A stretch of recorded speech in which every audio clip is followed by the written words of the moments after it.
Nosotros, por cierto, seguimos conversando de este tema y vamos a tomar contacto con el rector de la Universidad Católica, Ignacio Sánchez. ¿Cómo está, rector? Muy buenas tardes. Buenas tardes, Matilde. Un gusto de saludarla. ¿Cómo está usted? Bien, atenta a lo que está ocurriendo con el CAE, porque esta promesa gubernamental ha hecho, como veíamos recién, que los deudores solamente crezcan. ¿Qué le parece a usted esta expectativa que se ha creado y luego hacia quiénes debiera apuntar la condonación eventual si es que finalmente están los recursos? Bueno, efectivamente, desde el inicio del programa de gobierno, en donde aparecía la promesa de condonación y condonación universal, era esperable que mucha gente dejara de pagar, y eso es lo que se está viendo ahora con un aumento en la morosidad bastante significativo en pocos meses. Creo que todavía no hay claridad en términos de cuál va a ser la propuesta. Se ha dicho que sería paulatina, que sería progresiva, que sería atingente a la realidad del país. Pero lo que me parece, Matilde, es que si no hay una claridad, mientras esa claridad no exista, mucha gente, muchos ex estudiantes dejan de pagar. Y lo que siempre hemos dicho es que el CAE debiera de atender la situación bastante extrema de un grupo de ex estudiantes que, en primer término, tienen deudas muy altas, no ingresaron porque fracasaron en sus estudios, se retiraron de las instituciones universitarias o técnico-profesionales y quedaron con una gran mochila y sin ingreso. Esa es una situación compleja, difícil, que obviamente hay que analizar en su mérito con las características de cada uno de estos deudores. Otra cosa es hablar de una condonación universal, que, como los estudios muestran, un número muy importante de estudiantes que han egresado y que tienen un trabajo estable están cumpliendo sus obligaciones o estaban cumpliendo sus obligaciones hasta hace unos meses con deudas atingentes a su ingreso menor de un 10%, muchas de ellas de 40, 50 mil pesos mensuales, en que ellos podían cumplir con sus obligaciones. Hay que entender que Chile necesita un sistema crediticio, la gratuidad. Pero vamos de a poco, rector, porque lo primero, usted dice que se tiene que partir por eventualmente dar este beneficio a las personas que tienen mayor deuda, hacia focalizar en el fondo también hacia los que no terminaron sus carreras. Sin embargo, la propuesta del gobierno, lo que ha planteado hasta ahora el mismo presidente, es que se quiere partir por quienes han pagado la mayor parte de su crédito. ¿Eso le parece una idea equivocada, de contrasentido? Es que me parece que nos está focalizando el apoyo, la ayuda a los que más lo necesitan. Los que más lo necesitan son aquellos que sus intereses se han comido esta deuda en forma estratosférica, en donde podían deber 1 y sus intereses son de 4 o 5, no tienen trabajo, no egresaron, no tienen un título profesional y no tienen ninguna capacidad de pago. Esos son los estudiantes que en el momento en que el CAE tenía altísimas tasas de interés han sido asfixiados por el crédito. Otra cosa son los estudiantes que en los últimos años han ido ingresando con tasas más bajas, en donde tienen un trabajo, en donde pueden responder al crédito. Y lo que le decía anteriormente, Chile necesita un sistema crediticio para apoyar a quienes no tienen acceso a la gratuidad. Y si no hay devolución de ese crédito, va a ser muy difícil que en un sistema solidario existan los fondos para poder proporcionar esos recursos a los estudiantes que vienen a la educación superior. Sí, y antes de ir a eso, rector, entiendo que lo que planteó el presidente Boric sería tendiendo a estimular a las personas que han pagado para que sigan pagando. Sin embargo, ese estímulo parece que no ha funcionado, porque, como vemos, tenemos 80.000 deudores más de lo que teníamos el año pasado. Desde esa perspectiva, ¿usted ya no cree que pudiera haber ningún incentivo? Porque, claro, pagar a los que más tienen en el fondo, los que más llevan cumplido, no sería conforme a la necesidad, pero tampoco ha resultado el estímulo. No ha resultado el estímulo porque por supuesto, han habido declaraciones del presidente, pero también han habido declaraciones del ministro de Hacienda, del ministro de Educación, y yo creo que la ciudadanía se confunde cuando no hay una claridad en términos de un lineamiento único en términos del CAE. Mientras eso no exista, hay mucha gente que dice, bueno, yo espero, mientras eso no quede claro, no pago. Usted ve que en los últimos 2 meses han aumentado muchísimo las deudas, la morosidad. Nuestra universidad tiene un sistema de cobro bastante alto en el sistema. A nosotros también nos ha aumentado la morosidad, no tanto como a nivel nacional, pero yo creo que el llamado que yo quisiera hacer es que todos quienes razonablemente puedan seguir cumpliendo con sus obligaciones lo hagan. Veamos cuál es la propuesta, si es viable desde el punto de vista económico, si es viable desde el punto de vista de la justicia para quienes están endeudados. Piense usted, Matilde, que una cosa es el CAE, pero también está el Fondo Solidario, Fondo de Crédito Solidario, que no se llama CAE, que es un fondo para las instituciones del Consejo de Rectores. ¿Con qué estímulo una persona que tiene un fondo de crédito solidario va a pagar si las personas que tienen CAE se les condona absolutamente? Entonces, tenemos hace 6 años en el Parlamento una propuesta de ley que renueva el fondo de crédito para las universidades. Eso se planteó en el gobierno de la presidenta Bachelet, se modificó en el gobierno del presidente Piñera, todavía no se ha visto una resolución. Y yo insisto en lo que le planteaba anteriormente.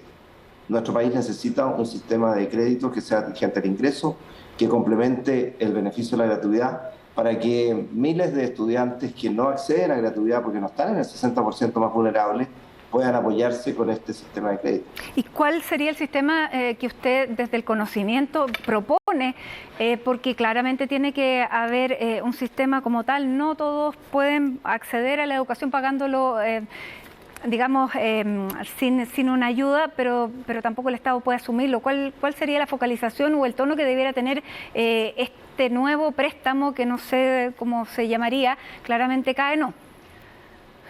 Claro, ha habido un consenso desde hace mucho tiempo en que cualquier sistema de crédito debiera dejar a la banca fuera y debiera ser solamente respaldado por el Estado. Y ese ha sido uno de los problemas principales del CAE. Si dejamos la banca fuera y si ponemos un crédito que sea vigente al ingreso, uno podrá decir el 5% del ingreso, el 10% del ingreso, que se extinga a los 10, 15 años. Hay múltiples fórmulas para poder estimular el pago y para poder suspender ese pago cuando el estudiante o el egresado está con cesantía. El pago se suspendió durante los peores momentos de la pandemia. Es decir, hay que hacer un sistema que sea empático y que sea razonablemente aterrizado a la realidad de los egresados. Pero también un llamado a que hay que tener la responsabilidad de que quienes recibieron un préstamo con unas condiciones que se han ido mejorando fuertemente, tengan la responsabilidad de pago, porque esto es una cadena de solidaridad. Finalmente, si yo cancelo mis compromisos, van a haber personas que van a tener fondos para poder recibir apoyo y tener una educación universitaria sin tener necesariamente que esa familia financiara en ese momento esa educación. Entonces, este sistema se basa en la responsabilidad y en la solidaridad de quienes están respondiendo a sus compromisos con un crédito que tenga condiciones adecuadas. Vamos a otro tema, rector, porque ustedes, bueno, como CRUCH no fueron incluidos dentro de lo que está trabajando la convención y está la interrogante de si el financiamiento estatal se va a mantener o no. Hay voces que dicen que sería impensable quitar el financiamiento estatal a las universidades que tienen este financiamiento mixto, pero al no aparecer no se garantiza. ¿Cómo ve usted esa redacción y por qué quedaron fuera finalmente? Bueno, más que financiamiento, estamos hablando primero de una etapa previa, que es el reconocimiento del carácter público de las instituciones tradicionales que después de más de 100 años aportando a la educación superior del país, merecíamos tener un reconocimiento en la Constitución y que el tema de la propiedad no fuera lo único que regulara el hecho de ser una universidad de carácter público, a través de los bienes que se entregan en la formación de estudiantes de todos los sectores educacionales, a través de la generación de conocimiento y a través del compromiso con las comunidades locales y nacionales. Al no aparecer eso, a pesar de que nosotros presentamos una norma que recolectó más de 16, 17 mil firmas, nos pareció que había ahí una discriminación que no nos deja tranquilos y que vamos a seguir insistiendo en que se haga ese reconocimiento. Ahora, si después eso se traduce en fondos diferenciados, si después eso se traduce en restricciones presupuestarias, yo espero que no, porque la verdad es que todas nuestras instituciones estamos aportando fuertemente al desarrollo del país y por lo tanto deshacer un sistema universitario en el cual cerca del 50% de la generación de conocimiento proviene de instituciones que no le pertenecen al Estado, sino que ejercen su rol público desde su ser universidad. Por lo tanto, creo que sería desmantelar y desarmar un sistema que ha costado más de 100 años de construirlo y que está al servicio de todos los habitantes del país. ¿Ya no está de acuerdo entonces con el borrador de la Constitución en materia de educación? No, por supuesto que no, no solamente en la educación superior, también me parece que en términos de libertad de enseñanza, de esta combinación entre la educación pública, el Estado tiene que preocuparse de tener la mejor calidad de educación pública, pero el Estado también tiene que potenciar el desarrollo de proyectos educacionales y aparece una ausencia ahí en el estímulo en que particulares puedan desarrollar proyectos particulares subvencionados que han servido mucho para la formación de nuestros estudiantes. Piense usted que hoy día más de la mitad de los establecimientos educacionales son particulares subvencionados y eso, si no existe el apoyo, el estímulo y no queda redactado con esa potencialidad de formar nuevos proyectos educacionales, eso es un riesgo mayor para las familias de nuestro país. Ahora, no queda con la prohibición tampoco y quedará a criterio del legislador qué es lo que hace después. Claro, no queda con la prohibición, usted tiene razón, pero muchas veces ese argumento se da cuando la mayoría que ha aprobado todas estas leyes responden frente a los mismos argumentos. Bueno, no está prohibido, la ley lo dirá. Sin embargo, en otros aspectos sí queda establecido. Entonces, si vamos a crear una constitución para que después dependa de cada ley cómo se interpreta la norma, me parece que es bien confuso. Y después, sin ser abogado, puedo decir que la respuesta futura puede ser esto es anticonstitucional, por lo tanto vamos a empezar a hacer reformas constitucionales para aclarar cada una de estas normas. Me parece que eso es extremadamente engorroso. Por lo tanto, creo que el argumento de que tampoco lo prohíbe no deja de ser complejo, porque nos lleva a un camino constitucional y a un desarrollo de normas constitucionales que puede ser muy engorroso para los próximos años. Por lo tanto, rector, ¿usted añade otra razón para rechazar en el plebiscito de salida? Porque ya había expresado una respecto al aborto, pero ahora con la disconformidad sobre el sistema educacional.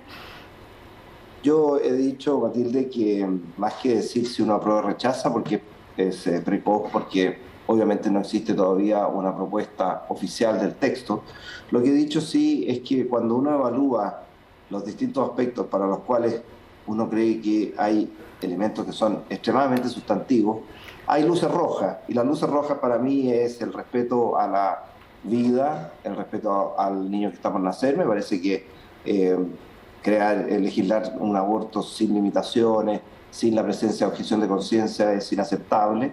Y en el punto de vista educacional me parece que hay muchas falencias. Son dos focos que yo quiero destacar. Habrá muchos otros que otras personas destacarán en términos de justicia, en términos del sistema de gobierno, en términos de plurinacionalidad. Yo estoy destacando dos focos que para nuestra universidad son clave: el respeto a la dignidad de la persona y la vida, y un sistema educacional que sea justo, que sea libre y que permita tanto la opinión de los padres en términos de la educación que le quieren dar a los hijos, y también las instituciones de educación superior de carácter público que se puedan desarrollar ampliamente y entregarle todos los bienes posibles que hemos estado entregando muchas instituciones a lo largo de estos más de 130 años.